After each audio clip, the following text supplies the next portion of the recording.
નમસ્કાર મિત્રો, સ્વાગત છે તમારું અમારી YouTube channel Gujarat jobs and news.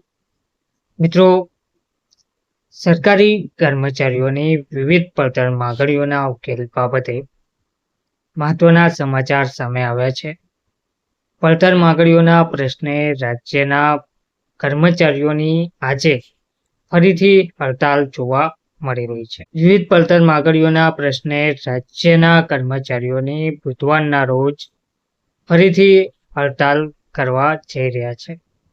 વિવિધ પડતર માંગણીઓને લઈને રાજ્યભરના કર્મચારીઓ આગામી બુધવારે હડતાલ પર જવાના છે, જેના પગલે રાજ્યના વહીવટી તંત્રમાં ખળભળાટ મચી ગયો છે. આજે રાજકોટ જિલ્લાના આશરે 390 જેટલા મહેસૂલ કર્મચારીઓએ બુધવારની હડતાલના સમર્થનમાં રજા મૂકી દીધી છે. રાજ્યના અન્ય જિલ્લાઓમાં પણ મોટાભાગના કર્મચારીઓએ આજથી જ રજા પર ઉતરી જવાનો નિર્ણય કર્યો છે. તો મંગળવારની જાહેર રજા હોવાથી અને બુધવારે હડતાલના કારણે કલેક્ટર કચેરી સહિતની તમામ મહેસૂલ કચેરીઓના કામકાજ ખોરવાશે. મહેસૂલ કર્મચારી યુનિયનના જણાવ્યા અનુસાર તેઓ લાંબા સમયથી વિવિધ માંગણીઓ અંગે સરકારને રજૂઆત કરી રહ્યા છે, પરંતુ હજુ સુધી કોઈ નક્કર પરિણામ આવ્યું નથી. આથી કર્મચારીઓએ આખરે હડતાલનું શસ્ત્ર ઉગામવાની ફરજ પાડી છે. તેમની મુખ્ય માંગણીઓમાં સમયસર બઢતી, ખાલી જગ્યાઓ ભરવી અને જૂની પેન્શન યોજના લાગુ કરવી વગેરેનો સમાવેશ થાય છે.